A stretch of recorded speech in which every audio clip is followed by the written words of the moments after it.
2022 at 7 p.m. this evening. Due to COVID pandemic, meetings will be available to public via live stream only on the town's YouTube channel. And to participate electronically, you can visit aurora.ca/participation. So I'd like to call the meeting to order. Our first item 1.1, which is the appointment of chair and vice chair, will be deferred to the next meeting. Follow that. If that's fine, we can move on to item number 2. Just if I can have an I'm sorry, Brisante, should I get someone to defer that to item 1.1 to the next meeting? Councilor Humphries, that's fine. We can okay. note that down. Thank you. Perfect. Yeah. Also, may I have an approval of the agenda? So move. Thank you. Second. Thank you. Yep. Thank you very much. Appreciate it. All in favor? Aye. Carries.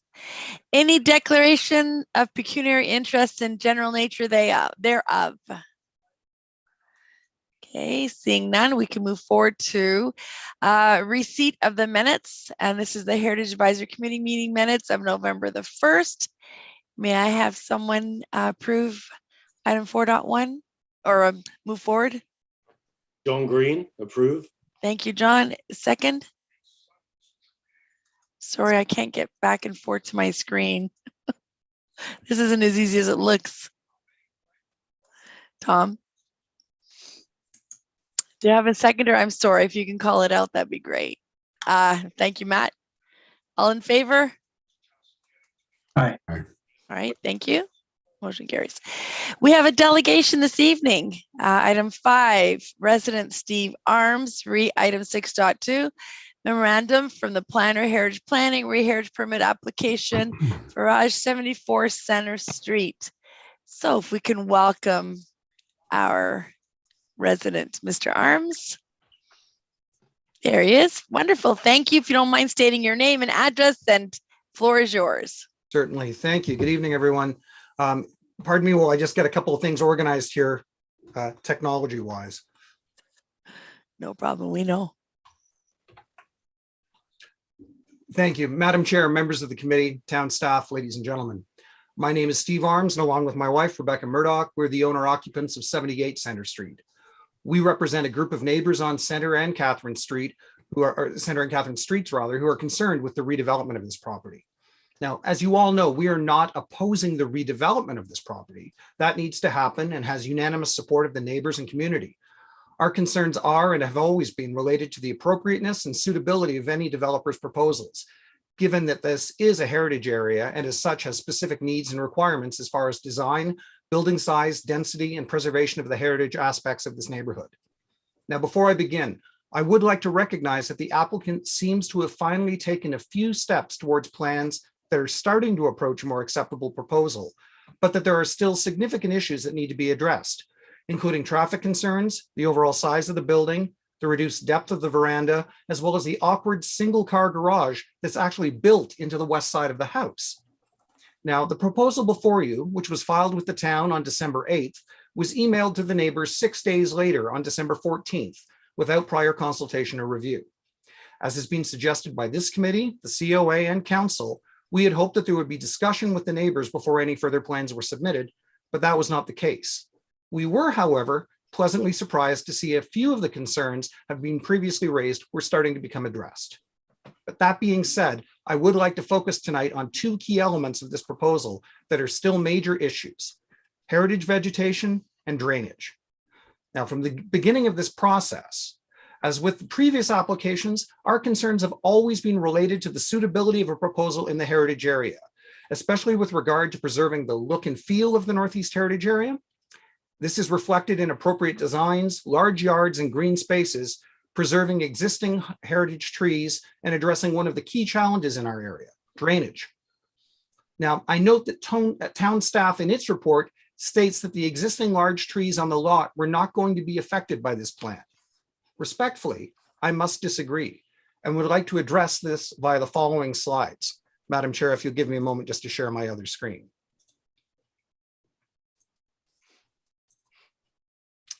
Can you see that one now, everyone? Excellent. Yes. So as you can see, this is actually the Town of Aurora's tree protection and preservation policy, which is located on the town website. Here's the actual layout from the applicant's plans. Now, the two trees we're referring to, obviously, are the large pine tree, which is located here on his west boundary, his east boundary, our west boundary. And there's a large, I believe it's a chestnut. It's either chestnut or walnut, located at the back corner here. Both of these trees are about 45 to 55 feet tall, and the trunk is measured at a little over 600 millimeters, 3 feet up from the ground. Now, I'd like to bring your attention to 6.1 of the preservation policy, where it talks about protective fences need to be installed beyond the canopy of the tree, or where construction work is going to be proposed inside the drip line. They're erected according to International Society of Arboricultural Standards. For a 600 millimeter tree, that means the protection zone is 4.5 meters from the 4.5 meter distance from the trunk. In that 4.5 meters, there can be no grading or excavation. Now, if we look at those two trees, and by the way, I don't want to dwell on it tonight, but the property line is still not exactly correct here. But for the sake of argument, the proposal here is sitting at 1.5 meters. That tree requires a 4.5 meter protective zone. This wouldn't just damage the tree, it would kill it. When we come to the back property here, and I believe it's chestnut, we're sitting a little bit, probably around 2.2 meters maybe, to the detached garage, but certainly we're not even 1.5 meters away from what's going to be the paved driveway. Remember, you can't excavate or grade inside that protective zone. So not only would there be damage to the tree, it would most likely kill the tree. Okay. As has been mentioned several times before, the lot at 74 Center Street is smaller than the adjoining lots on either side, as well as many of the other lots on Center Street. And this is due to a previous owner selling part of the backyard of that house to the house directly behind it on Catherine Street, which is now owned by Mr. and Mrs. Fuller. Mr. Fuller has addressed this committee before. This necessitates that any proposal be sized appropriately for this smaller lot. We're not comparing apples and apples of 7072, myself, 82, any of the larger lots. This simply is too big for the lot. Now, this is extremely important, not only to maintain the aesthetic of the heritage area, but for entirely practical reasons, drainage and environmental concerns. The sheer amount of the lot that would be covered by this oversized building, along with a detached double-car garage and a fully paved driveway, and without a doubt, it would cause significant drainage issues, which are already a problem in this area. I'd like to point out a couple of things here as well. This is an additional single-car garage located directly in the side of the house. So we're assuming someone's coming in and doing an exact 90-degree turn here.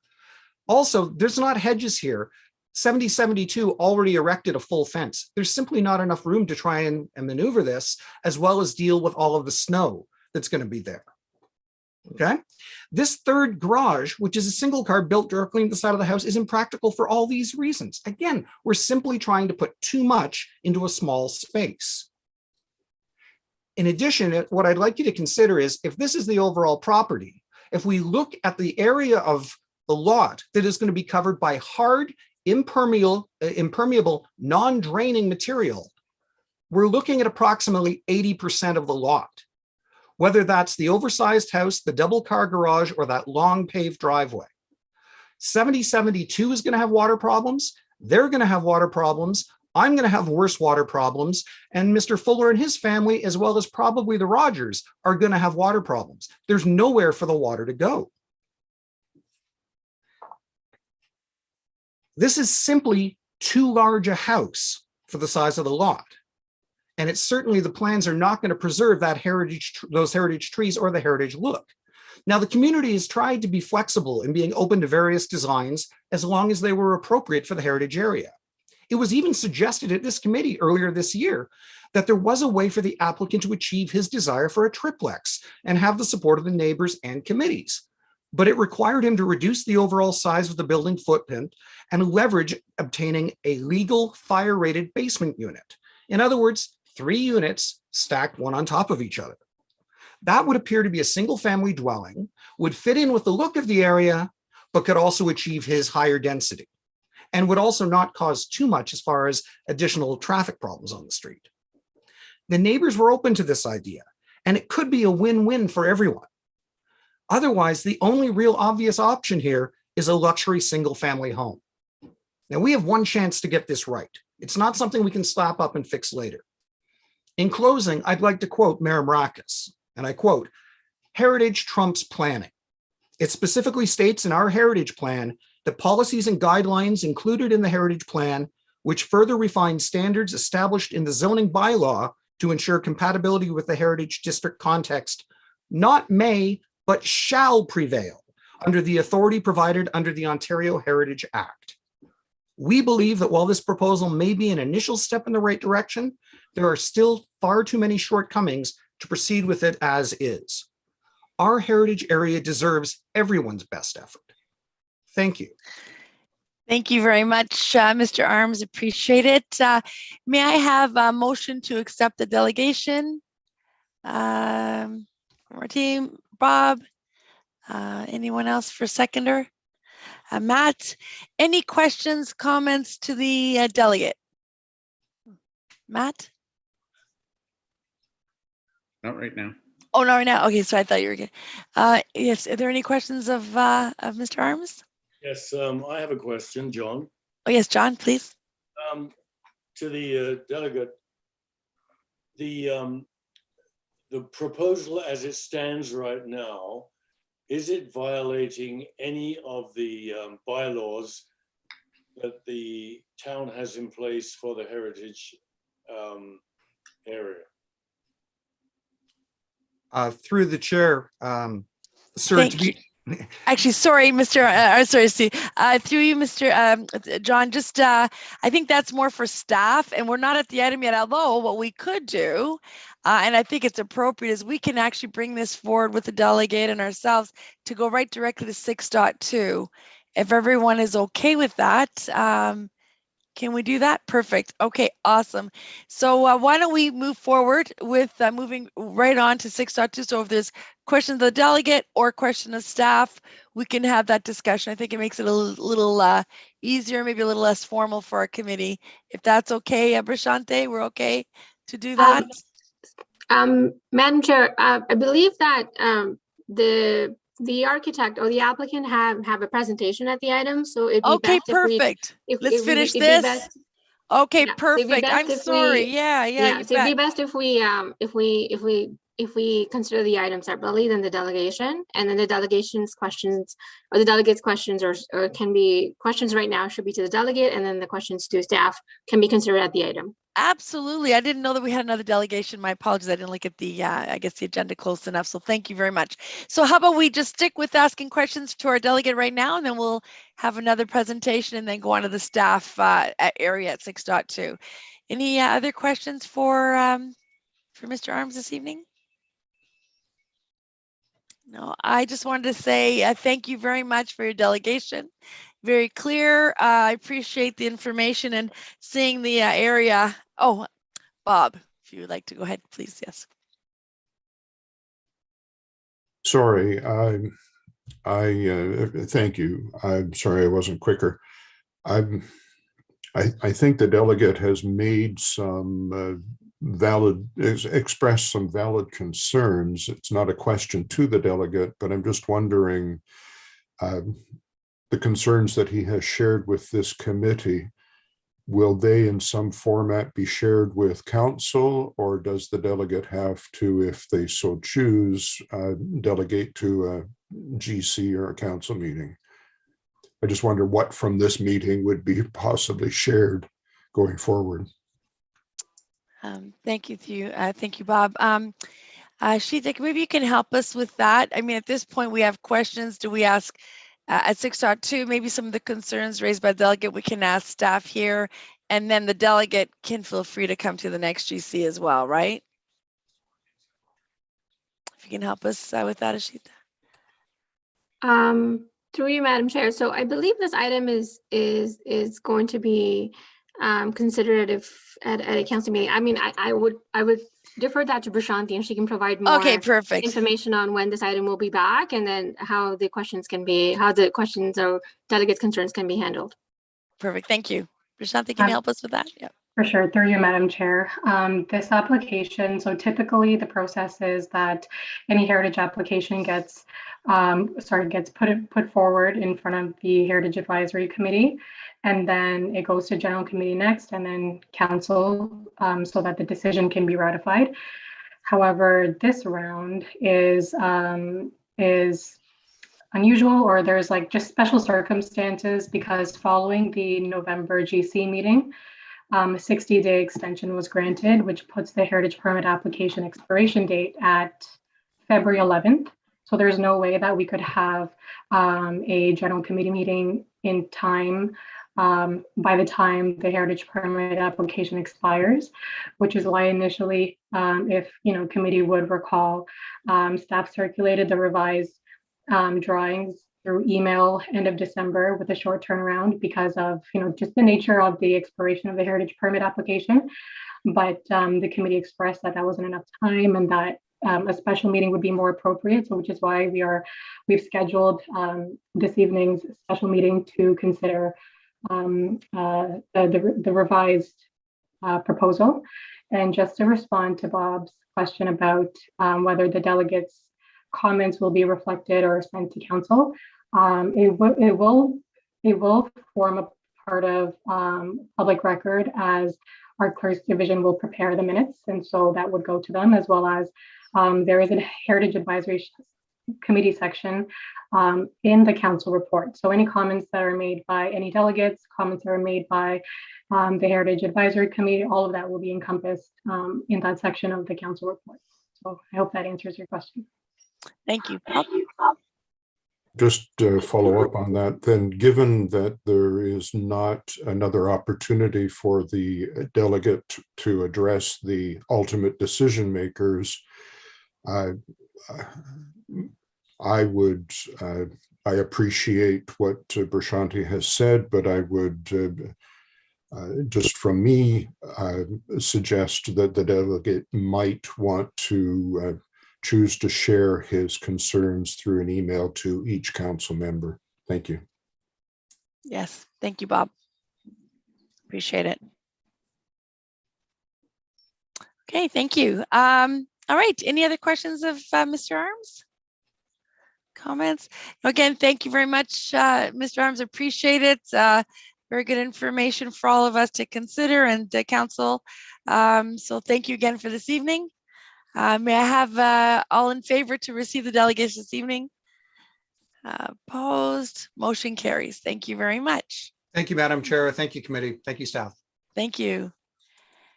We'll move on now to, and my apologies, guys, I didn't realize we had another delegation, so I'm sure it's coming up now.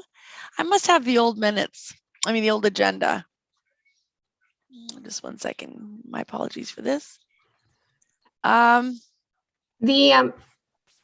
Excuse me, I'm sorry, Madam Chair. So the presentation is actually at the item. So when we get to 6.2, prior to that is the item 6.1. Perfect. So the presentation will be at the item. Okay, perfect. Thank you. All right, at this point, what I will do is I'd like to ask committee if would you like to go on to the next item, or would you like to move this forward? We'll go on to the next item first.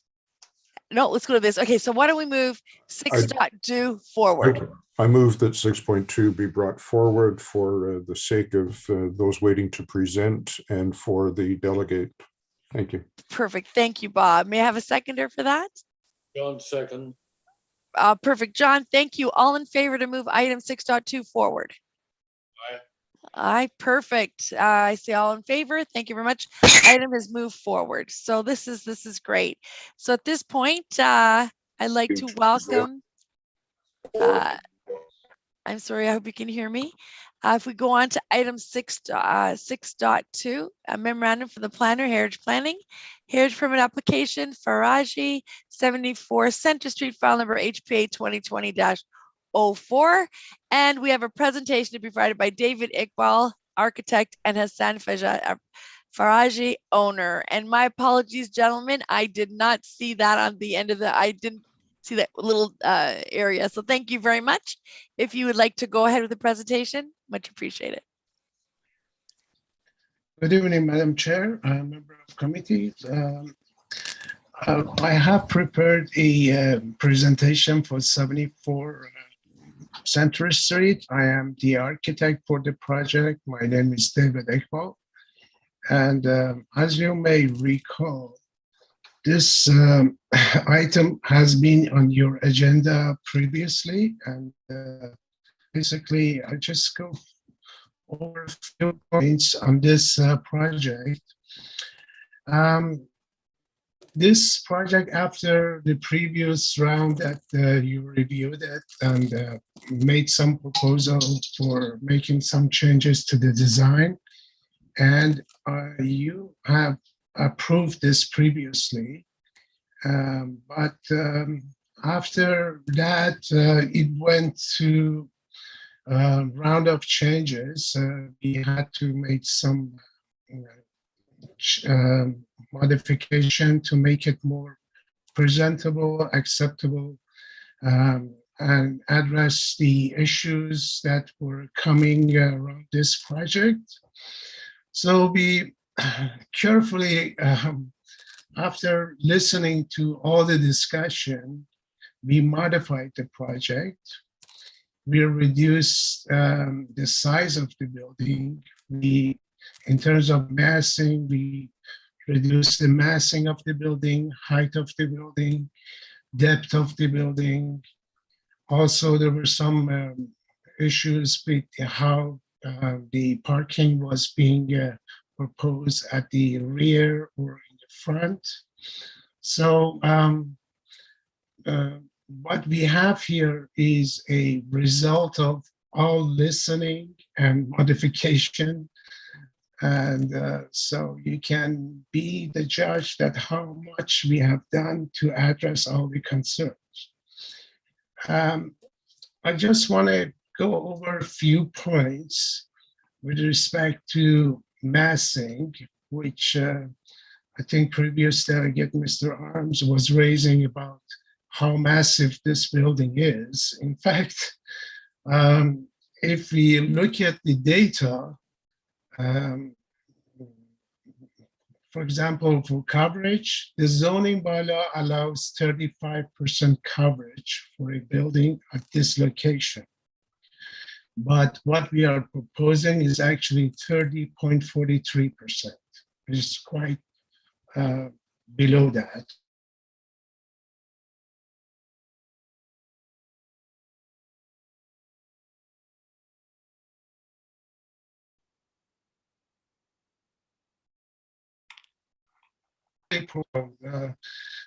Building, it's actually less than typical single family dwelling that's being built all around. What we are proposing is 284.47 square meter, but typical single family houses are being built is above 300 square meter to 4,000 square feet.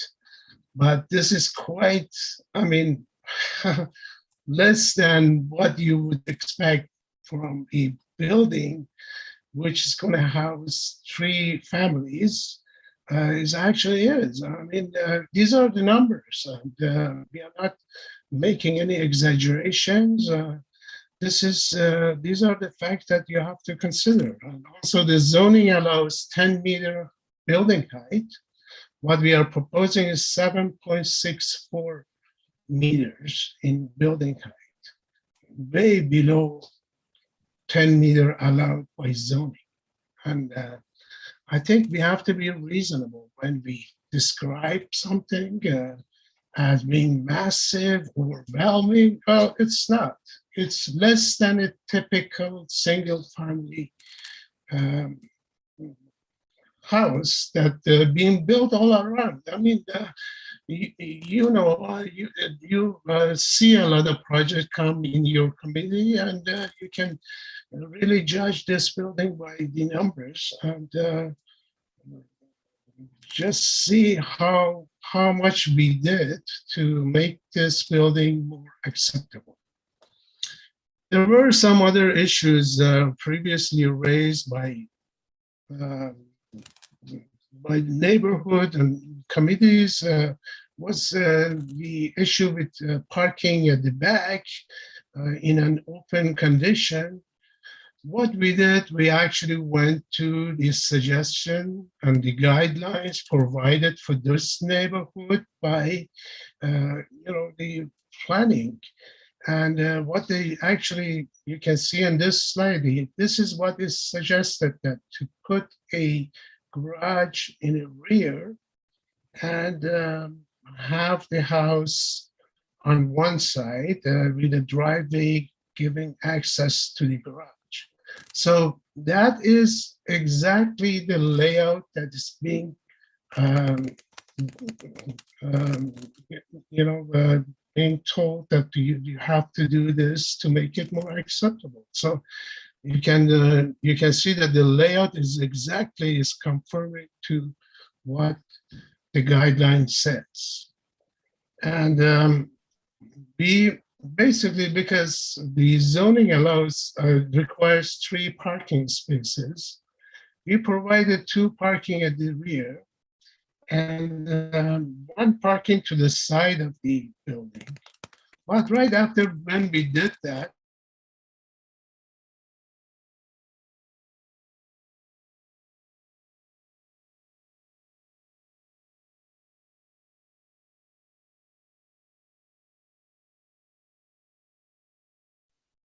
Am I freezing or is it the delegate? I was wondering the same question, Councilor. Oh, Delegate. the delegate. but, Okay.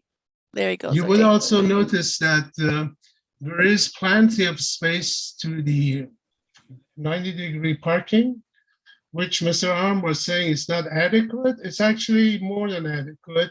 We have 7.4 meters. Typical aisle for the parking requires in town of Aurora, it's 7 meters, but we actually have more.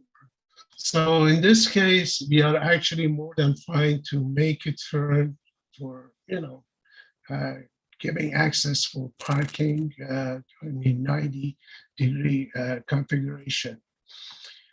Also, this layout, there were some issues previously raised by Mr. Arms himself, in fact, that the basement had the potential to actually be used in a later time as a rental because it had some walkout and all that.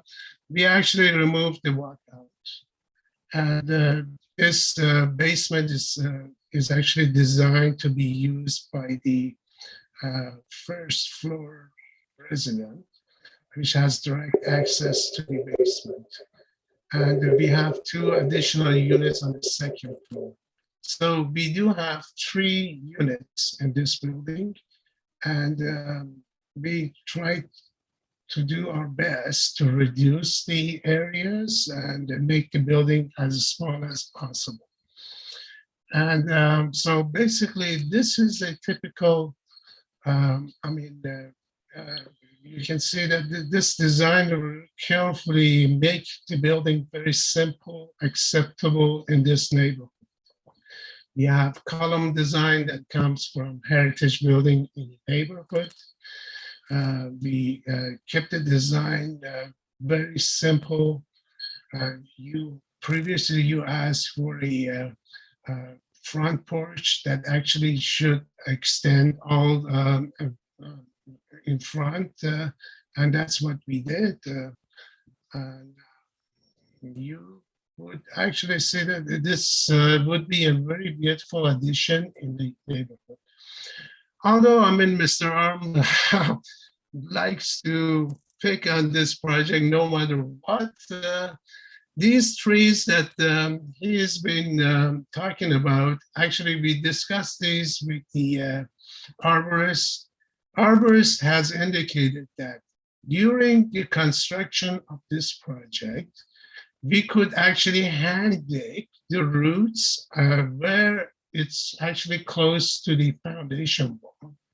And by that method, you can actually avoid that required perimeter setback and get closer to the trunk of the tree. So that is actually been discussed with arborists, and it's really not a real issue in this case. So, but the important is we have decided to keep them. We are not demolishing or removing them, and they are there. We just have to do some extra care to keep them from damage during construction. The other issue that was raised by Mr. Arms was the impervious parking pavements. Well, nowhere in this design we said this is actually asphalt pavers. You could have it any other way. Design it so it's actually pervious, and so that's not really a point to actually raise in this case.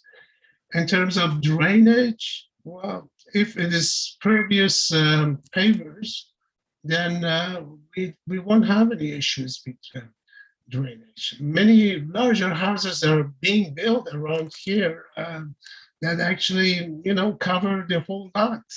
So much more massive than this building, and they don't have any issue. They designed the drainage.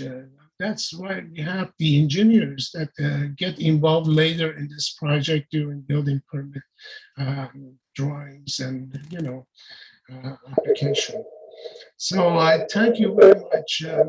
I'm here if you have any questions, comments. I just wanted to ask for really to be fair on this project. We've done quite a bit to satisfy and address the issues. And that's, I think you are just going to do that. I have my hopes.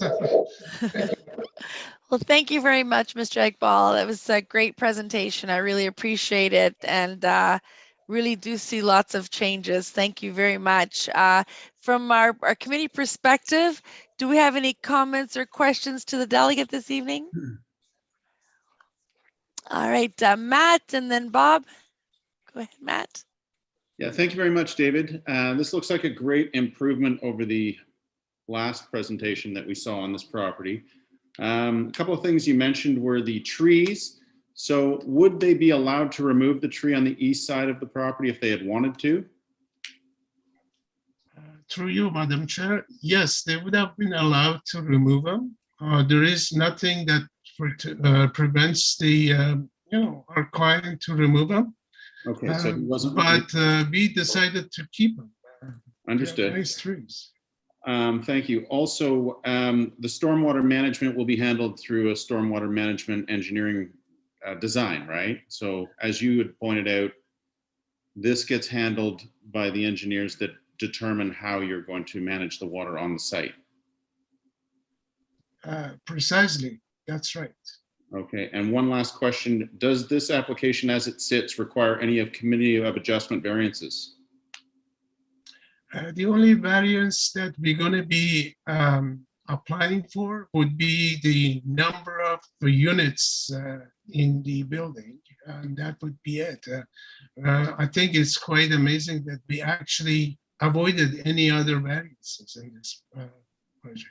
And I think that's important. Okay, thank you very much. Thank you. Thank you very much, Matt. Bob. Thank you, Madam Chair. Through you to David. Thank you for the presentation. I just wonder if you could share your screen once again. I loved your pointer to your cursor to point out a couple of things. With not that one, there's two of the slides that I had a question on. Not that one. Yes, that one. No, just before that. Yeah, well, that one. So before and after that one.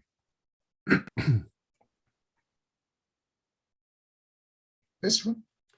The one before it and the one after it.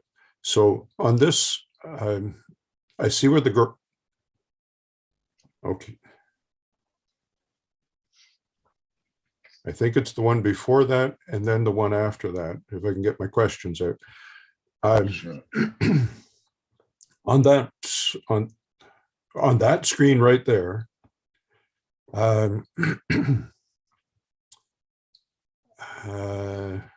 just wanted to double check a number. Okay, sorry, I'm okay on that one. Could you go back to the that shows the garage, the overview? That one, yes. Nope. Back one. Sorry, Mr. Iqbal, I believe Bob wants the site plan to be shown. That one. Yes. Just that. Thank you. I see a double garage. I'm just wondering if there are three families. I think I'm understanding that you're only required to have 3 parking spots. I would say that 3 families would be somewhat unusual to have only 1 vehicle each. What I can't make out is if there are 2 cars parking in the garage, where do the potential 4 other cars park? I just can't make out the size of the print. And I did look at what we were sent prior to the meeting, and I still was challenged by where is the parking besides in the garage? Through you, Madam Chair. Basically, we have 2 parking in a garage at the back. What we are proposing, the third parking would be right here inside the building,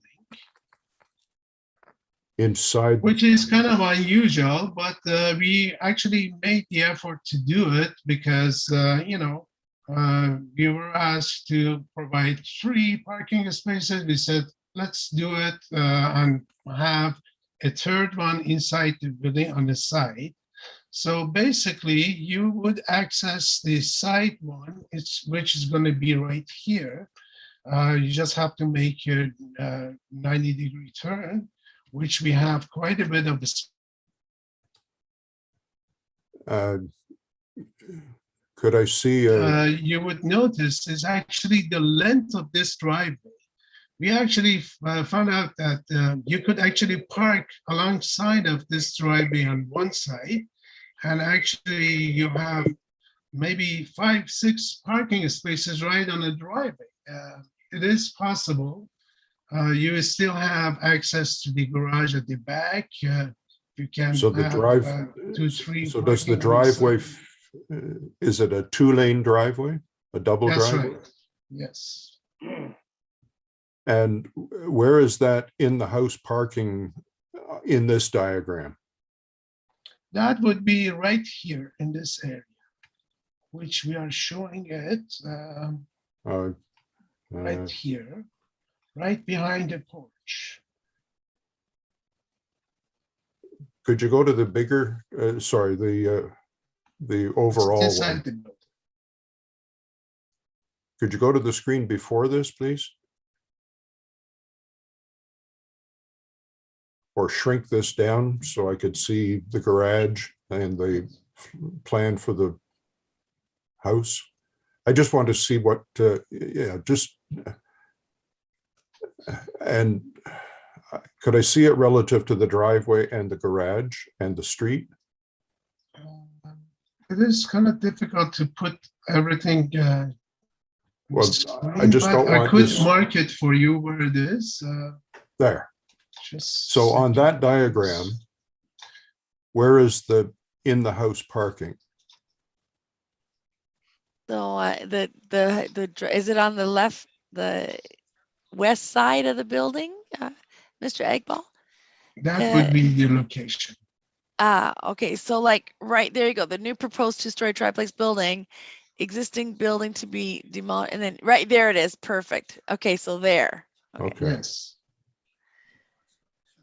Okay.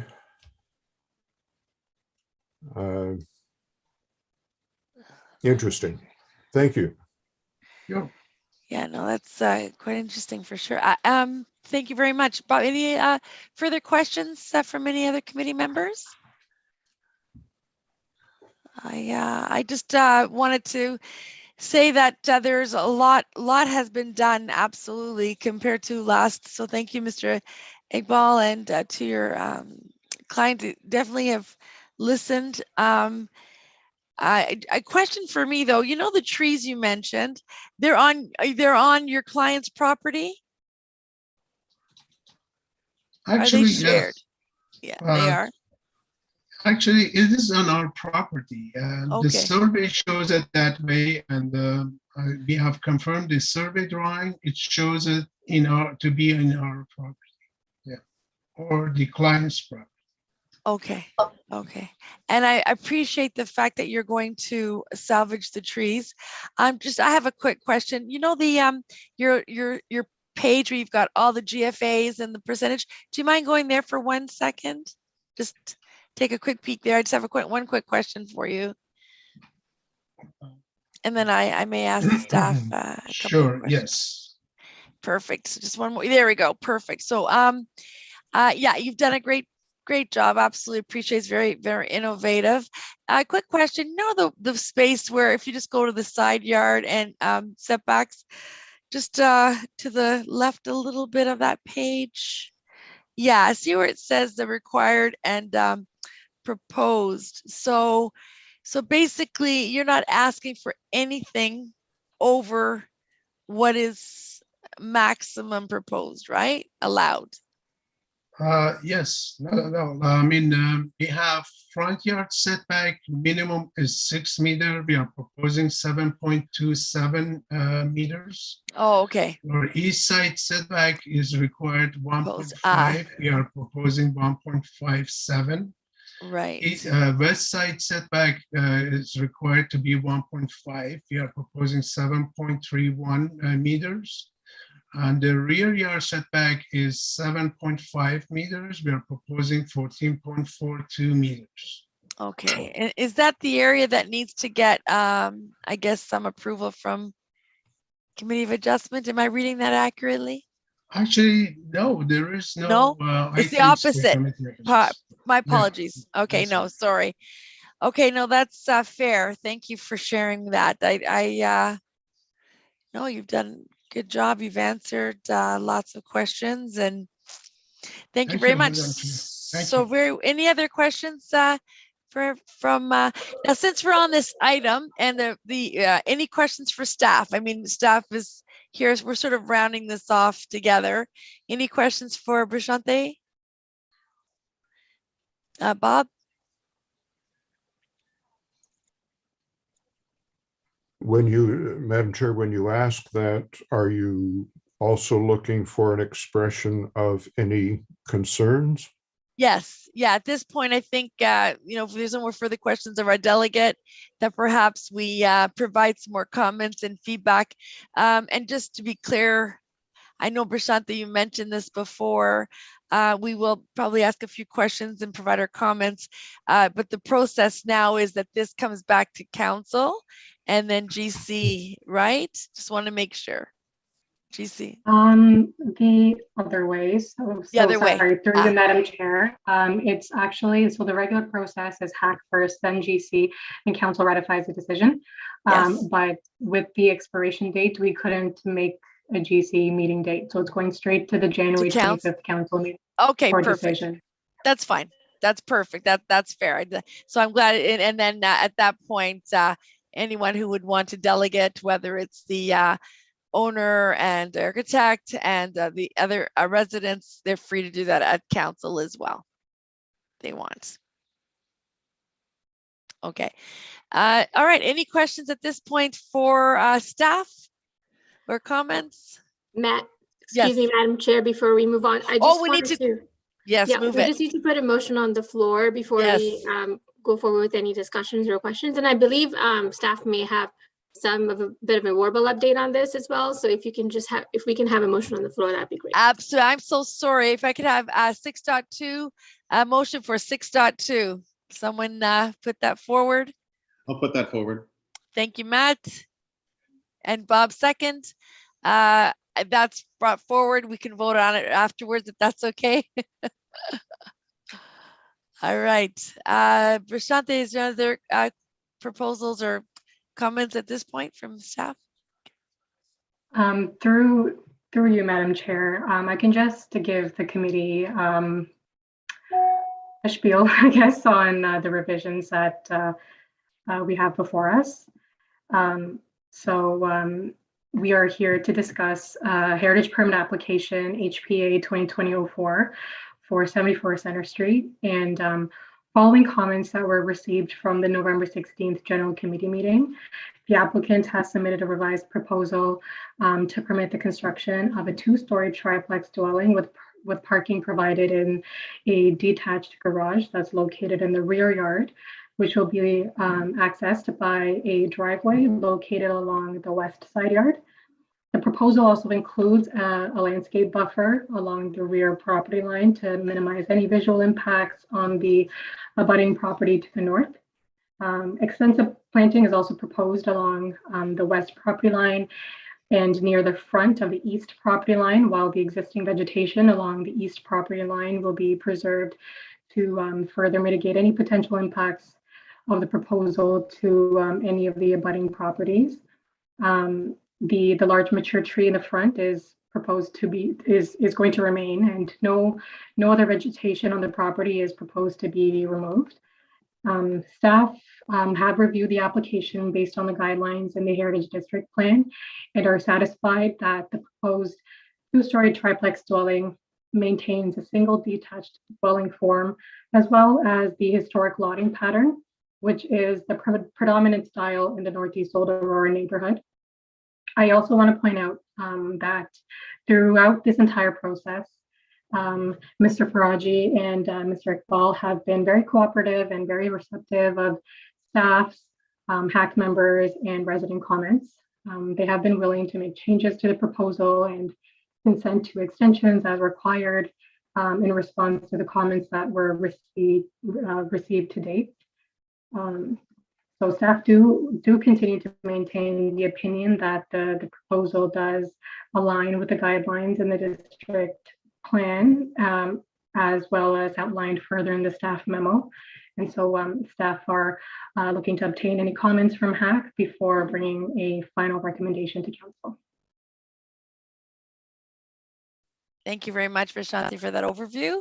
Much appreciated. Any comments or questions for Brisante staff at this point?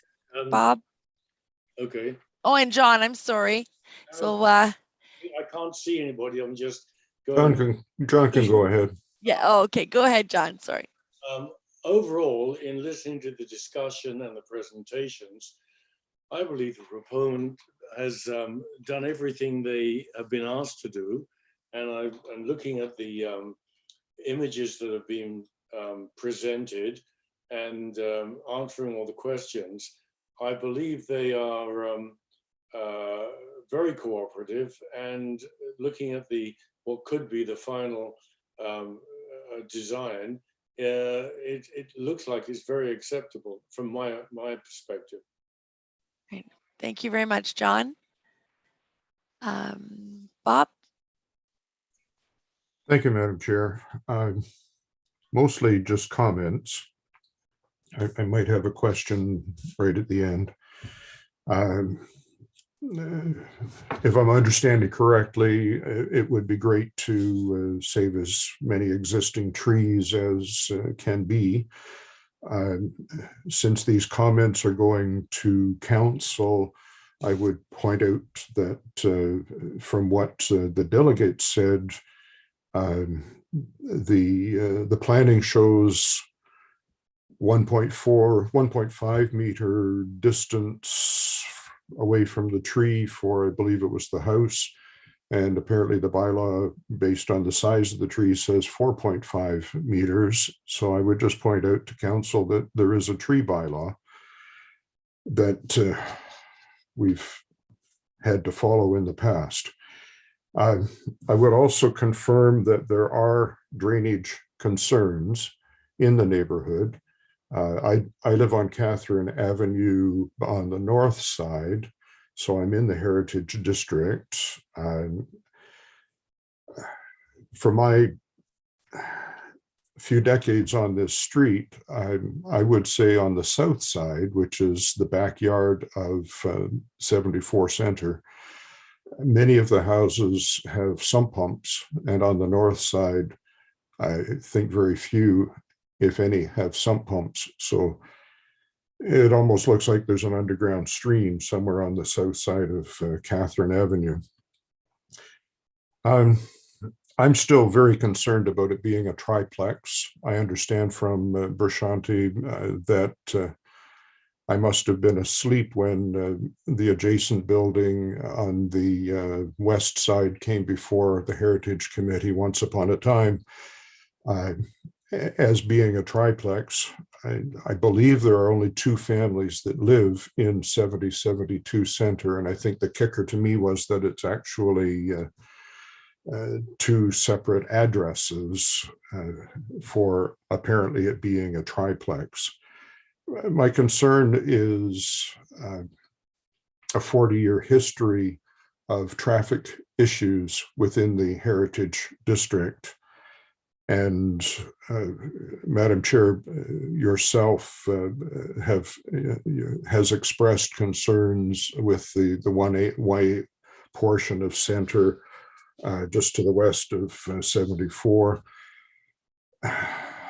I know that triplex versus duplex versus single is not necessarily a great abundance of traffic. I would offer that when the condos at the south, at the west end along Yonge Street between Center and Catherine are built, there will be more traffic. And when the condos are built at the east end of Center Street, Royal Woodworking and the tire place, there will be more traffic. I'm not sure how many units are proposed in either. There'll be more traffic. When trains are traveling north and south at every 15 minutes, and going north every 15 minutes going south, that suggests that there'll be a 7.5-minute stop between trains for traffic to try to get across. Anyhow, I'm concerned about triplex. I appreciate that there's a garage. I like the fact that it's a detached garage that fits the character of the neighborhood as I understand it better than one of the earlier proposals. I'm concerned about parking. If there are to be 3 families, and I don't know from Stats Canada what the average number of vehicles per family is, but let's suggest that even if it's a couple, they might both, to be able to afford to live in Aurora, they might both be working and they might have separate vehicles. There's potentially, of 3 families, I would suggest that there's potentially 6 vehicles. We've seen parking for 3. I toss out to the decision makers that will receive comments if there's parking space for 2 in the garage, 1 inside the house, which looks to me to be a tricky turn, but so be it if it's allowed. I'm concerned where the other vehicles will be parking, and just adding to the congestion with my family vehicles are in first and there's 4 others in the way. We've got to get those guys out of the way, so, et cetera, et cetera. I am glad that the parking lot is no longer in front of the veranda along the street. I am concerned about the depth of the veranda. When I look at that, the diagram with the first version of the agenda that we were sent, I calculate that the depth of the veranda is 1.5 meters. I believe that's the same width as the sidewalk. From the Heritage homes that I've randomly measured, it's more like the typical veranda is more like 9 feet or closer to 3 meters depth, not half that. I like the fact that there's a proposed veranda. those are my comments. My question I would have to Brisante, I may have asked this earlier, and I'm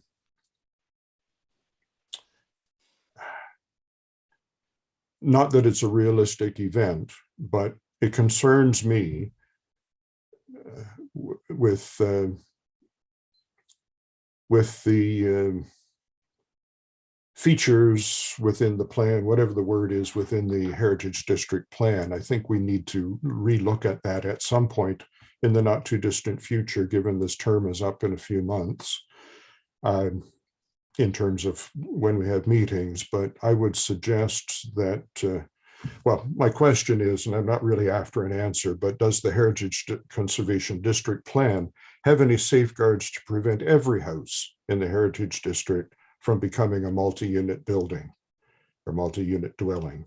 I'm not after an answer right now, but I would think that if we're slowly turning the houses into multi-unit dwellings from single-family dwellings, that we should revisit the Heritage District plan.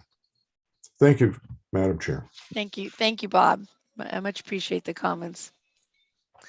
Any other comments or questions for staff or the delegate? All right. Seeing none, before we vote on the matter, I just wanted to thank both the resident and the delegate of our architect and owner this evening. There was huge changes. Remember, Heritage only had the one it came to us a long time ago. Didn't come to us twice as the second time. Although it seems like many times because iteration went to council. And I want to thank the delegate and the owner very much for extending and having an opportunity to work with us. It means a lot to us.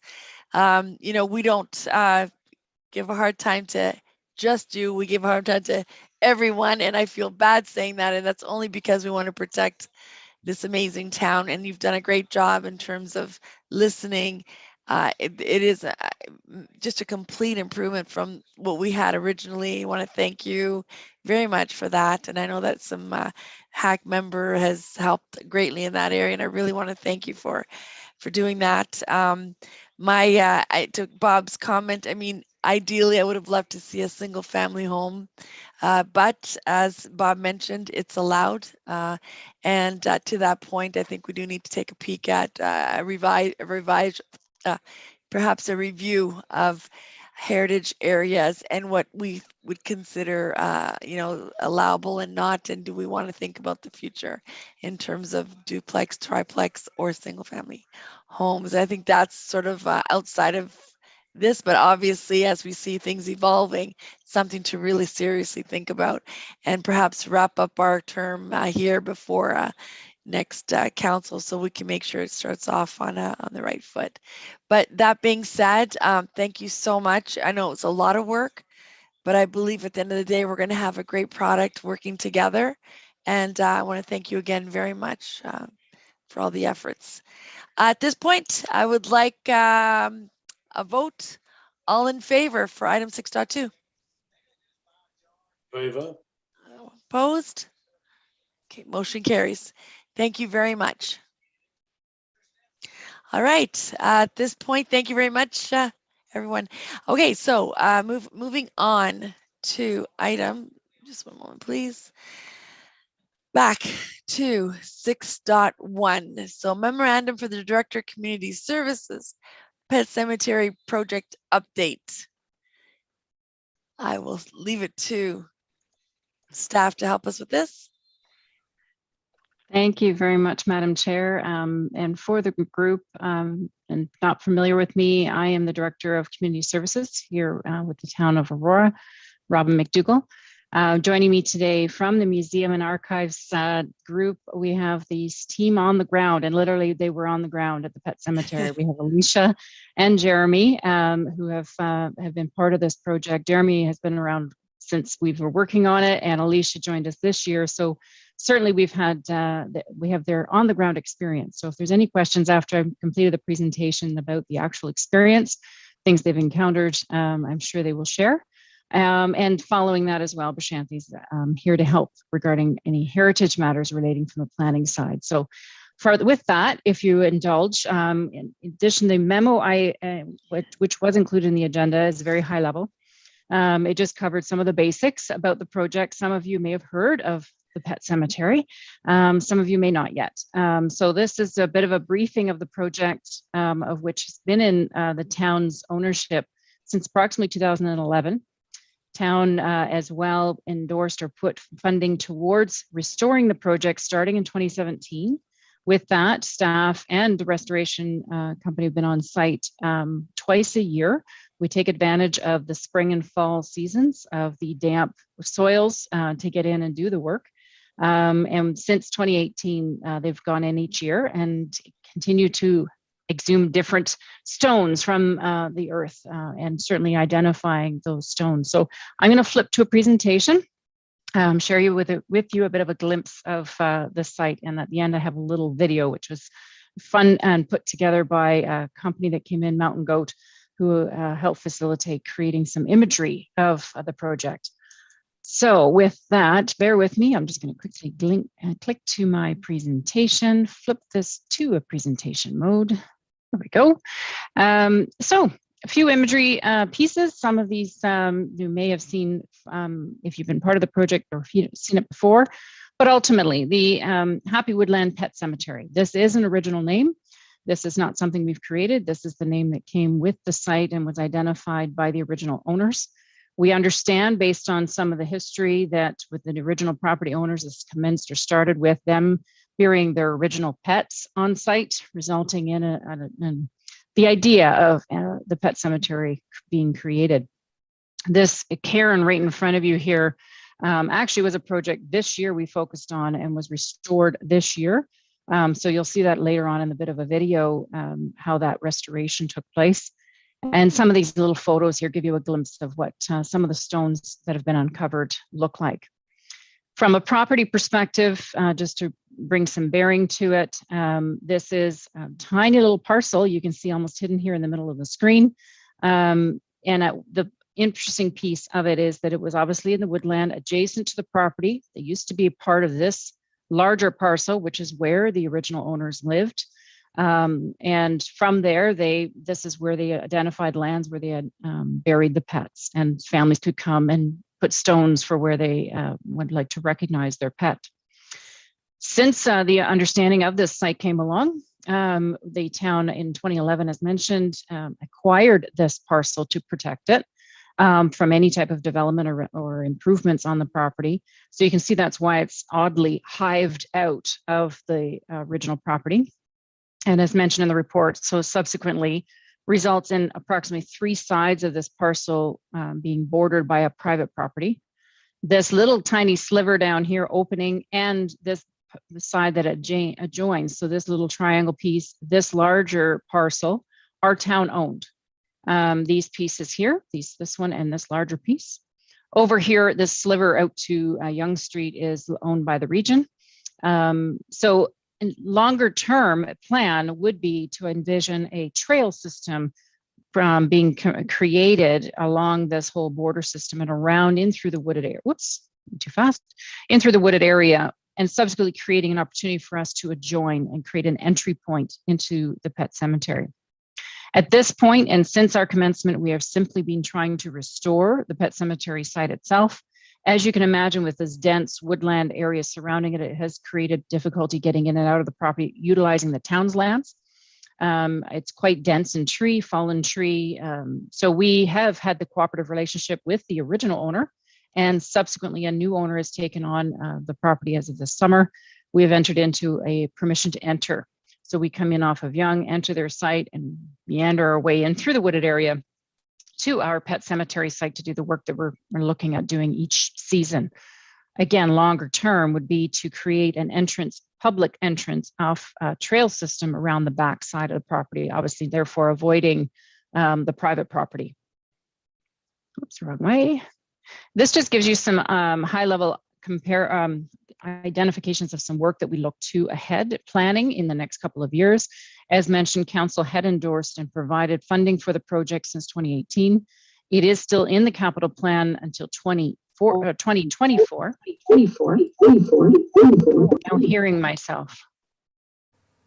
Everybody okay? Okay, sorry, somehow I could hear a reverb.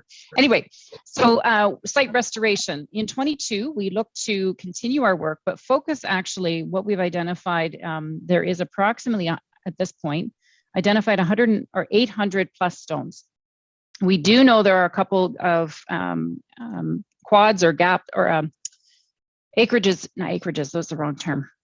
Couple of pieces and parcels of the land that we want to do more work on. We want to do more surveying to get down in archaeologically under the ground to see what we can see what's left. We're getting close to the finish line, but we want to make sure we're not missing any. And you'll see in a couple of slides further on that there are some that they've piled all together, and we don't know the story to that. That'll be our job to identify and create a bit of the understanding of what the history of that storyline looked like. So surveying the property and understanding what are in and under the ground yet to be discovered needs to be done in 22. Continue on with our map and restoring the internal pathways. And again, that's noted in the video. You'll see what we mean by that from the internal pathways. And obviously debris removal. We keep going in each year, pulling back anything that's fallen and removing the spurge. The spurge is one of our biggest challenges each year to have to remove. 23, continuing with cleaning. We want to focus in 23 with a bit of a design entrance. So as mentioned, coming in off of the town property at the back side of the property versus the front, what I call the front. It's actually, we're going to flip that. It's going to become the front. We want to create that entrance feature off of the trail system in 23 with the ideal that we can construct potentially an entrance feature, aligning it with the trail plan in 24. So we're trying to align the timing of our completion of the restoration with the public access, because right now there is no public access to this site. With the program, obviously, we are focusing throughout the next number of years. We've already started this work, is continue to collect the names, dates, and details of each stone, looking back and doing the archival and historical context of the stones if we can, finding those stories, understanding what the history is, the connections that might have been, who utilized this to bury their pets, whose pets are here, and so on. Because ultimately we want to see this being a site where we engage and encourage public to come and visit. It's going to be a very special thing for Aurora. We want to celebrate it in its right way and ideally have that historical context when we do so. So that is certainly a piece that we need to continue to work on. Additionally, security. Security is an element of, obviously we want to protect the site. And so as much as I'm here today to speak to you, this is also an element where we're trying to protect it. Keep the word quiet about the project, because the more public that know about it, the more interest it draws, the more interest the public can get to it. And likely through this reality, they would have to trespass to get there through the private property, but we're at risk of damage being done, stones being removed or moved, simply being moved. So the more work we can do before public has access to it, the better. Where we can map it, we know which stones are where they were and what they were, what was entailed. So it is very important for us to determine some type of security of it. And ultimately that long-term plan and control of the site is going to be important. We are installing wireless monitoring cameras this coming season. We have procured them. We haven't arrived yet, so therefore they're not installed yet. I had hoped they would be by now, but they have not. So we're anticipating over the next 2 to 3 weeks, we will have staff in to install these wireless cameras that will provide remote visual of the site to be able to allow us to monitor any activities going on in that site. In 22, we would like to determine permanent fencing. What is the desired design of a permanent fence that will border our property? Ultimately, with the goal of preparing a capital request for council for a 23 capital project. We are fearful of putting up temporary fencing. It's quite costly, as noted. It can be upwards of $60,000 on an annual basis to put in temporary fencing. That being said, if somebody was very motivated, they will climb over any fence, no matter what it is, to do any poor deed that they wish to do. So fencing is important, but it's also not going to be the only thing that will keep them out. The better we have monitoring on site and becoming a more visible public viewing, monitoring along a trail system, the more eyes on it, the more protection it has. Right now, it's a very vulnerable, but yet quiet. We can keep it quiet, that's the better. The trail, as mentioned, our Parks Division is, and it's on the plan for them to prepare a trail system as mentioned. And currently there is a placeholder in our capital plan for a trail construction in 24, which would again nicely align with the completion of our restoration project for the site. Sorry, I should just point out that that trail plan proposal, as mentioned, would have to be aligned with the York Region's pumping station build, which is currently being done. So we want to just try to coordinate with them the completion of their project and ultimately align that trail system initiation with their completion. So as mentioned, there's fencing considerations. As noted earlier, just a moment ago, installation of temporary construction fencing, or do we wait until the permanent fencing can be installed? So temporary measure to what end, or do I wait till we can do the actual permanent version? Temporary fencing is about $1,100 a month. So if you're looking at multiple years of the temporary fencing, it can be obviously adds up to what purpose. Then ultimately determining if we're going the route of permanent, which is our plan, what is the preferred style of our permanent fencing? We have actually received these imageries, to be honest, came from a restoration company. And I think number one for them, to be honest, is this board fence on the right-hand side, upper right corner. This is their preferred visual. The reality is adjacent to us is a private property. So that private owner may very well add a chain link to it around their three sides. We don't know that yet. What we want to try to do is ultimately design and go lean in the direction of what we feel looks right for a pet cemetery, a cemetery in general. Obviously, you typically would see iron fencing, wrought iron fencings in a cemetery. Is that what we want to do? We could also go that route. So these are the types of questions we are tabling. Love any feedback somebody would have. We did get a quote for an estimate, and this is just preliminary, just based on what we think we know about the border of our property being about $62,000 for the installation of an iron fence, which seemed to be coming in at the most higher end expense, higher end cost. So at the end of the presentation, and when we sum up, this is the kind of information we'd love to get from feedback, which we'll take forward to council as well. The other element, an item tonight for conversation, really, which all of you will be very familiar with, I'm sure, is the opportunities for recognition, historic recognition of the site. This where I may lean into Brisante a little bit to answer some questions later if need be. But we have opportunities through different designation levels. We obviously have our local one that you're all very familiar with the heritage designation here in Aurora. We also have the Ontario Heritage Trust easement to protect the properties, and we could even go so far as pursuing a National Historic Site designation.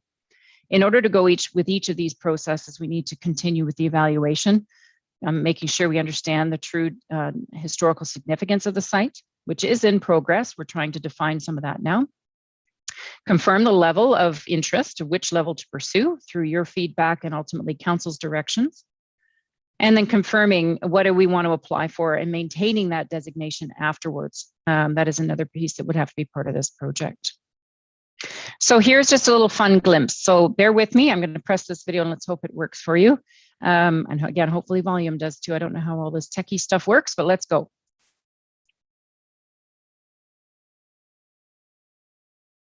See if I can expand the view here.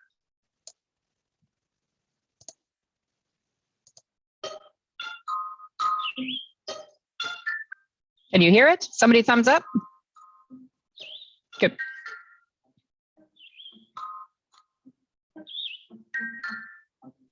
I can only hear, I can't see. Is there? Oh, you can't see. Is it potentially on? Could be on another screen. You're another Maybe. screen that you're Can sharing? others see it? No. Nobody else can see it. No. So it's probably you have to share your screen on the new screen that opened up when the video was on it. Maybe not on presentation mode, maybe. Anybody has tips for me? Let me know. Yeah, so when you open up that video, like this, can you see this? I can see that right now. Yeah. Okay, let's try. Does that work? No. Well, that is bizarre. What a shame. So if you look at your screen, if you share again, click where the video is, and then we'll see it. Like if you go to share go back again. to my presentation? Yeah, and go to share and then click on the video. There you go. So if I stop share. Yeah, and then click on the video, go share, click on the video, and we'll see it. Okay, let me one more time. Whoops. It's a fun video. You got to see I it. know, we got to see it. Yeah. We're looking forward to it. Sorry about that. Back to presentation. There we oh. And if I click on video, it goes away on you. Is that what you're saying? So all we see is this one screen. So when you click and it launches the video, wherever it goes to launch, you need to share that other screen.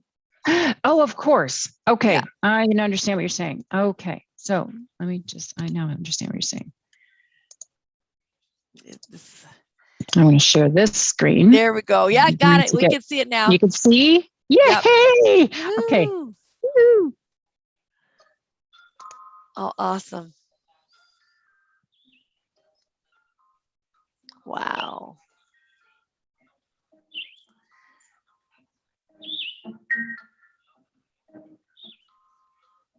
Wow. Come into cemeteries, we take monuments apart, we reinstall foundation systems underneath them and bring them back to straight level. There's a process that you use when you're rebuilding these, and you try to dig to the floor, clean it all out, and rebuild Karen as much as you can, taking out as much of the old materials as you can.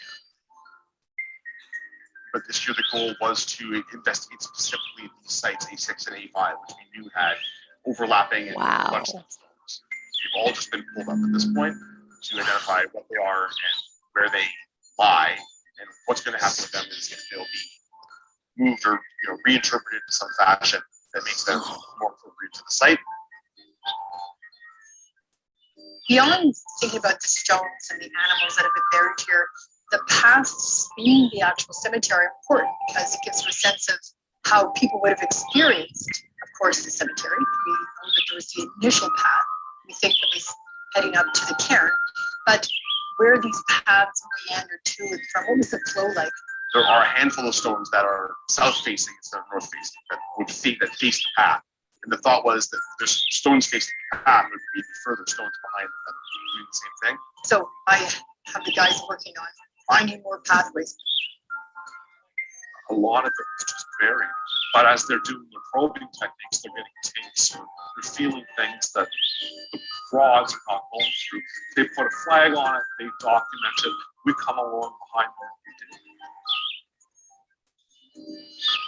The museum perspective is making sure that things are done to museum standards so that we could eventually hopefully get a national designation for the site. Oh, wow. There's a lot of things on the horizon that will come in the next couple of years. Oh, it's amazing. That's amazing. It's amazing. Lots of fun. Lots of fun. Yeah. So close this.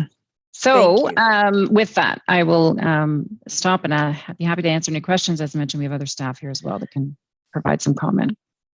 Thank you so much. I think I should have put this on the table. I feel bad. I don't think I did. Did I? So I think I'd like to have a motion to put this 6.1 on the floor for Bob. Matt, thank you so much. Robert, any questions or comments for Robin or Alicia, Jeremy, John? John. The question I have of Robin is, hang on, I'll turn this down. The question I have of Robin is, are there any similar pet cemeteries in Aurora, or is this the only one? I'm sure I'm looking at my museum staff, but I believe this is the only one in Aurora. Okay.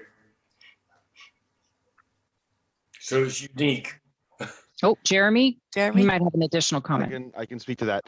It is the only one in Aurora, absolutely. The only other pet cemetery of note is in Goodwood, Ontario, and it's called Sky Hill.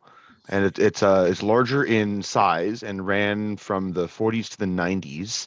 But it's a very different style. It's much more widely spaced, and it's on an open plain, much more like a typical cemetery is. Very different feeling from Happy Woodland. Awesome, thank you. Any other questions, Bob? Thank you, Madam Chair. Through you, It's been, I don't know, I'm guessing maybe 6 years or more ago, I was one of a bunch of folks that a former curator took for a tour of the site. And I don't remember what all we did that day, but you folks have done a lot of work, because at that time it was recently discovered, I believe, and was totally under leaves and brush, and you've done a lot of clearing away to discover. It was more walk along and try to, I think it was trying to figure out where the boundary was, and we just kept tripping over stones and discovering. In terms of some feedback, I wonder, and I haven't thought through logistics of cost or whatever, but perhaps it would be helpful if whatever temporary fencing was used could turn into being the permanent fencing, rather than removing some fencing at some point. The wrought iron example, wrought iron does sound perhaps appropriate for a cemetery. The example in the slide looked a bit dangerous with the spikes pointing up. If a pet were to try to jump over it, or a human, the town might not be able to afford the results. I would favor and encourage going for a National Historic Site. I think aim for top honors, and if that doesn't work out, then lower the hopes. But I would say aim high. I don't think there's much financial support based on my experience with Hillary House and such for National Historic Sites, but there could be some special grant dollars buried somewhere if you've got the right researcher. So well done, and I notice a lot of work has been done. Great. Thank you, Bob. Thank you so much. Any other comments or questions? I wanted to share, if I could, I want to thank Robin very much, and Alicia, Jeremy. So what happened was, during budget discussions, this came up, and to Robin's point, here we are in a public discussion, but we do want to keep it a little quiet so we protect the site from vandalism, which unfortunately has experienced some of that. But to Bob's point earlier, several years ago, this was discovered, and what a discovery. And it's interesting, my mother-in-law, she's upstairs, she can't hear, but born in 1927, she remembers the Happy Woodlot. She remembers it was called the Kennel back then, and became a cemetery. So it's very lots and lots of history, and I really think it's super special, and I love the work you guys have done, and we want to keep doing it, and we want to be able to fund this properly and provide the capital funding you need to continue doing the work. I'm like Bob, I would love the reason Robin is here is I'm glad that the cameras are coming in, but I would love to see more protection around the site. I don't want anyone to go near it and harm it or vandalize something that we're trying to restore back to its former glory. And this is going to be something else. It'll be really something special in a couple more years when people can come out and visit and walk along. And you saw those cute little pet names, and you could just imagine, so I just think it's a great opportunity for us to support this initiative from a hack perspective. And just a question to Bob's point is, how can we make it how can we apply for a national designation, historical designation? Because I feel really bad. I said this at the budget table. I'm kicking myself because I don't know why. I just thought that was done. I thought it was already heritage designated, and none of that's happened. So I feel really bad for letting that go as a counselor. But as a counselor, if there's anything I can do to help move that forward, do I put a motion forward to help it? Do staff, are you well on your way that you don't need that? I don't know. I just want to be able to help as much as I can. and maybe we could have a discussion about fencing here at this moment to provide to Robin and her team. So I don't know, Robin. Certainly, Madam Chair, and I'll lean on Brisante as far as what may be required regarding national designation. And I don't feel bad, to be honest. We needed to do the work we're doing to at least get it far enough along that we had the stories to tell that would warrant a historic designation. Yes, we might have had some original dates to identify something was there in 1927, but there had to be some story to it, and ultimately to sell its importance to Aurora and subsequently to the national body. And that's going to be the next piece. So it can't just be special to Aurora. It has to have some national significance, I believe, to be the national historic designation. So I'm going to flip, if you don't mind, and ask Brisante to help answer that question for you a little bit. And I know she's got research to do, but certainly start you off. Thank you. Thanks, Brisante, if you can help us. Yeah, for sure. Through you, Madam Chair. The town can explore 3 options, and the National Historic Site designation is an option, so I can start off with that. National Historic Site designations are done through a nomination process. So a nomination can be made to the Secretariat of Historic Sites and Monuments Board of Canada to seek this National Historic Site designation. So any aspect of Canada's history could be considered for this designation. However, there is Parks Canada has set some basic criteria and guidelines, and so not that a site has to meet all of the criteria and guidelines, just a good amount. But it is one of the more lengthier processes. It could take up to 2 years from when a nomination is made and when an application is received, and then when the minister makes a decision following the board's recommendation, because meeting agendas are booked a year in advance and the board only meets twice a year, and I'm not too sure how meeting agendas have been impacted by COVID, but staff would still have to look into the nomination process a little bit more. The other 2 options that we have is that we could pursue a local designation through the Ontario Heritage Act, which is Part 4 of the Ontario Heritage Act. So properties can be designated as a cultural heritage landscape. So this Part 4 is a very high level of municipal protection. And this designation will result in a designation bylaw that will identify not only structures and buildings, but also any elements of the property itself, right? So any landscaped elements, trails, wooded areas, like cemetery, front yard, side yards, pretty much anything that is considered as a heritage attribute that is to be protected and conserved. Good. And then our next option that we would have to explore is an Ontario Heritage Trust easement, and it's also known as a conservation easement. So that is a private agreement that's registered on title for heritage property, and it just ensures that the property is maintained, and I believe through conservation easements there are ways to explore that properties are insured. Conservation easements also ensure demolition control.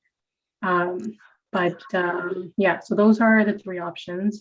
We just have to do extensive research and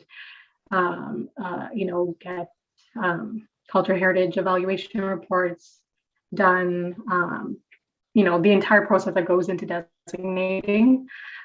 So yeah, those are the options that we would be contemplating. Great. Thank you so much, Brisante. I appreciate that. So in order to, for this committee, do we put a motion forward here, or is that appropriate? Or do we provide our feedback that we are very interested in moving forward with is the designations? To Bob's point, we'd love to go to the national side for sure, but maybe we start with our local and Ontario Trust and move our way up. Whatever is appropriate. Is that something we do here, or is that something you would need a motion for from myself as a counselor? Whatever you feel is the best process to get this moving. I would love to start. Yeah. Sorry. Through you, Madam Chair, I believe, correct me if I'm wrong, Brisante, but I believe this direction would come from council.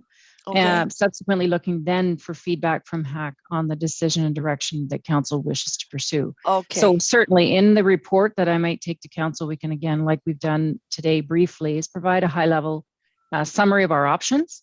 There will be a subsequent more in-depth report needed from planning, from the heritage planning side about what's involved, what, as noted, studies will need to be done, things of that nature. So ultimately, direction of council would be first, which will follow with subsequent follow-up here. Reports and so on, and here to HAC. So Perfect. certainly, Sounds I can good. note your interest. No, but in you my need a report, direction from but- council. That's perfect. Thank you for that. So I know what I need to do. That's wonderful. And then secondly, if it's okay, from this committee's perspective, about the fencing. I know you've mentioned that we're going to get some security cameras, which is wonderful. And I know Bob made a really good point about, is there a way that we start to look at fencing, and can we ultimately use it at the end of the day so that we're not, spending unnecessary money? I'm not sure if we're in a position to do that just yet. I love the wrought iron fence, as dangerous as it looks. I love it. I think it looks so appropriate. So in terms of putting up boarding, you mentioned it doesn't deter people that want to get in, right? If that's what the stats show, then I don't want to waste money either. I was just hoping to get something like, those board fences with construction sites, and put those up so that people stay out, but I don't know, maybe it causes the opposite. I don't know. If I may, through you, Madam Chair, we have had those conversations regarding a temporary option to protect the site, and construction fencing would be a temporary solution, but they're movable. There's no way to make sure that they don't move unless they're in the ground stuck. Temporary fencing is movable, and people can clamber over them like any fence. Sure. And that's the reality, that no matter what fence we end up choosing down the road, those that want in the property will get in, unless you put barbed wire around it. And it's going to be natural. So, and the reality too is we're facing, different than a regular cemetery. These headstones are the size of a brick in most cases, that are very movable. So the important part for us is to get in and document what was there. So if something happens we walk in and find that it's been moved, we know where it was originally. So this documentation phase is critical to maintain the integrity of the site. And as you know, we've already experienced some movement that we have. So the best we can do is try to protect it. The cameras were going to certainly be a deterrent from anybody thinking that they're going to be caught on camera for being mischievous. But that's really all we can do. A fence, no matter what, is just going to be an additional layer of protection, but will not prevent full-on mischievous behavior if desired. So, Madam Chair. Yes, John. I have a question for Robin.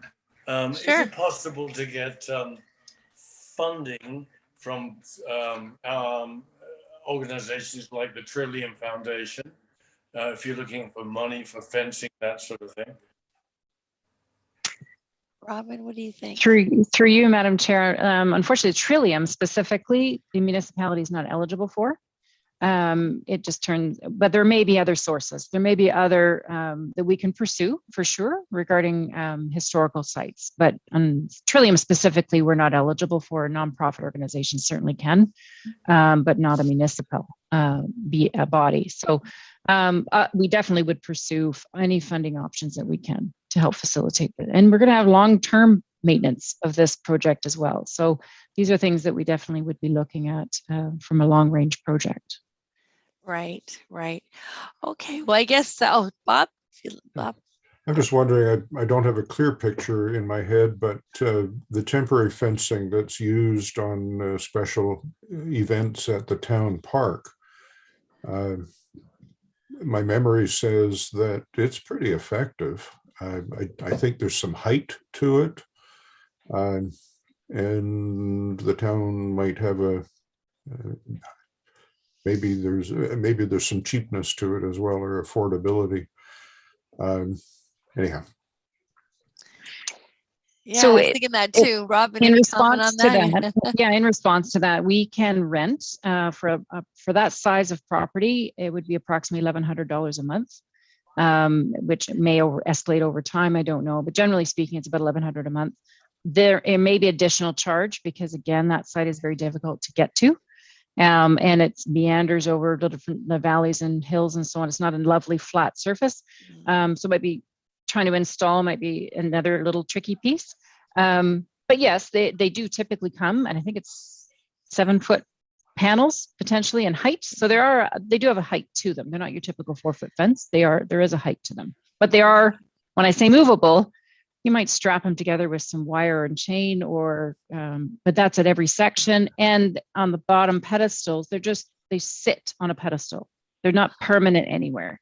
So they can be adjusted. That's our one risk is a reality.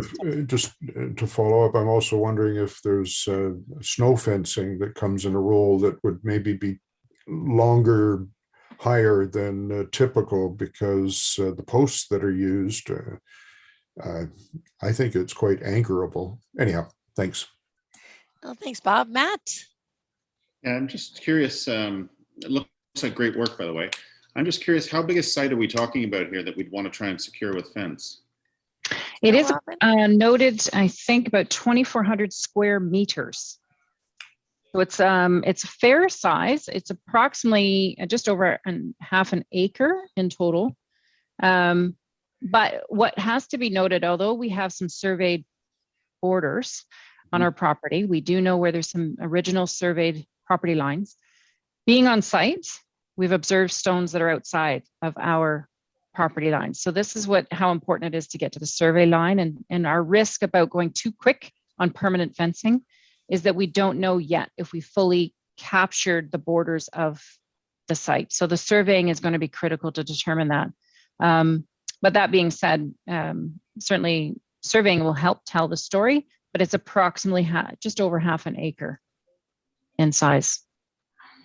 So the idea would be to try and fence that whole area. Is that what the goal? Correct. Not the area from Yonge Street all the way up, but just the actual site. Yeah, I think that's the simplest. With Yonge, we can't because it's not our property. And then the back treat area is so dense, it is likely not the direction people are coming from. I suspect they're trespassing through the private property to get to it. I'm going to guess. So our goal would be to fence only the town's pet cemetery piece. Yeah, I think the construction fence is probably the best route. We use it a lot when we build houses. It's an 8-foot steel panel. Yeah, okay. Using metal fasteners. They're not easy to lift because they're all integrated into one long unit. Again, I don't know how many linear feet you would need, but they come in 10 by 8-foot panels. So it seems like you have a very risky site there. Like you said, you could very easily walk up there and just make a mess of things in no time.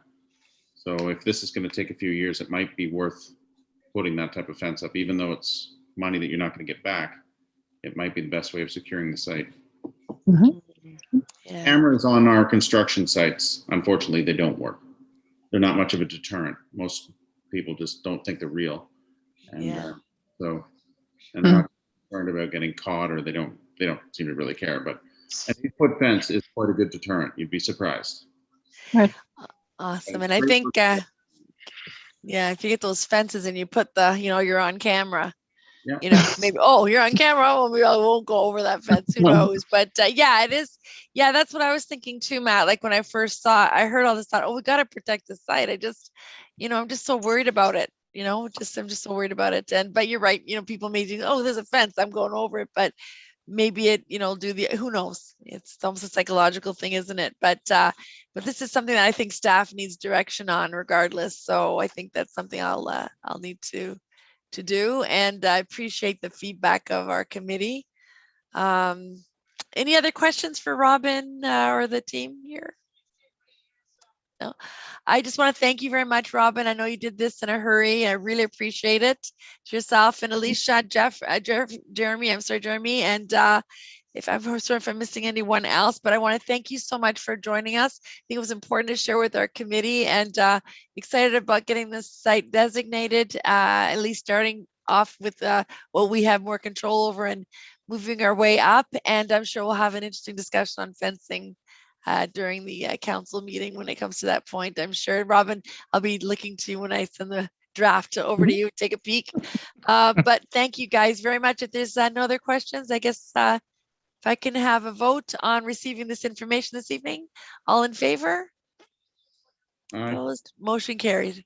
Thank you very much. Very much, Robin. Thank you, Lisha. Thank you, Jeremy. Thank you, guys. All Thank you. right, so I think we're doing good in our meeting. You're just checking out the last bit of our. Sorry, guys, that was item number 6.2. My apologies. I'm just going to go. All right, here we go. So we are on item number. Okay, my apologies. Sorry, guys. I don't know what I'm looking at. Sorry, Brisante, my team, just one sec. I've lost my minutes. How did this happen? Here we go. Okay, good. All right, so 6.2. And then I guess at this point, we're doing informational items. Any informational items this evening? Brisante, anything we need to share with the team? A committee, I should say. No? No items today? Through the chair, no items for this meeting, but we do have a couple of information items coming for the February 7th TAC meeting. Perfect. Excellent. And I just wanted to share with everyone, thank you for joining us today. I mean, it was an emergency meeting. I felt it was really important. I think we got our say in for some very serious or important developments in town. So really appreciate the feedback from the advisory board, and also to hear a little bit about the pet cemetery. We got some good direction there. Madam Chair. Yes, John. Yes. I'd like to make or to bring to your attention that I am a council member, committee member on behalf of the Aurora Historical Society. And I was informed that come this February, when the AGM for AHS takes place, I will finish my term. So therefore, if the next meeting is in March, then I will no longer be part of the committee. Okay? Oh, you're not part of our committee?